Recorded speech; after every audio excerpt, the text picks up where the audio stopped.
Alright, so we're back in Longway again, and here I'm going to talk about the fast strat, which saves 1.5 seconds, but is very, very difficult. In particular, it involves landing exactly where I am right now.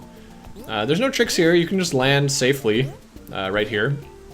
This is true of every single spiky platform in the game. There's 2 pixels on the edge where you can land. And so by doing this, you can trigger both of these falling blocks early, and thus make a fast windmill cycle.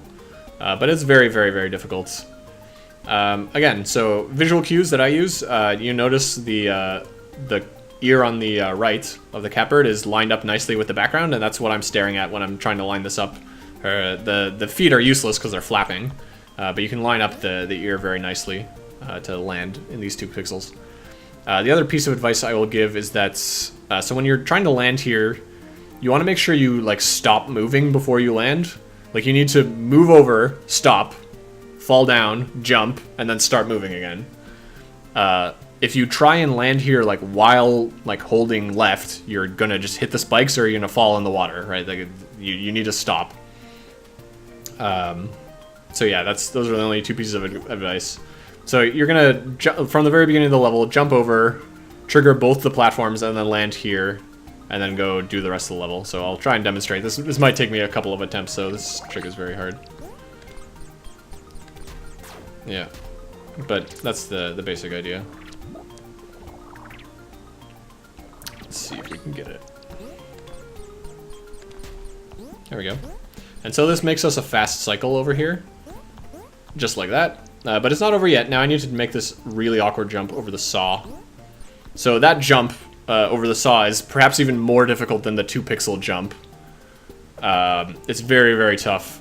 Basically what you want to do is get as far to the right side of the platform as you can, and then you want to jump and press right for a brief moment, and then let go of right and press left. So you do need to do like a little zigzag maneuver to get over the saw. Now in order to practice that, there's a nice factor that the death cycle of this level will actually get you on that same cycle. So what you can do is that you can actually die here, and then just do the level normally, and you don't have to do the difficult spiky strat, and you still get the fast cycle here. So you can practice this second jump. Yeah, there I was too early, I just wasn't over far enough. So yeah, that jump is really tough too, but at least you can like practice it without having to nail the first spike jump every time, so you can practice the 2 parts separately, which is pretty nice. The rest of the level is very much the same, and this saves about 1.5 seconds. So I would not recommend doing this unless you are literally trying to get like the literal world record. It's like the last level, and it's like the most difficult strat possible, and it just saves 1.5 seconds, so it's like mostly not worth it unless you absolutely want to get the best possible time. But yeah, that's the fast strat of Longway.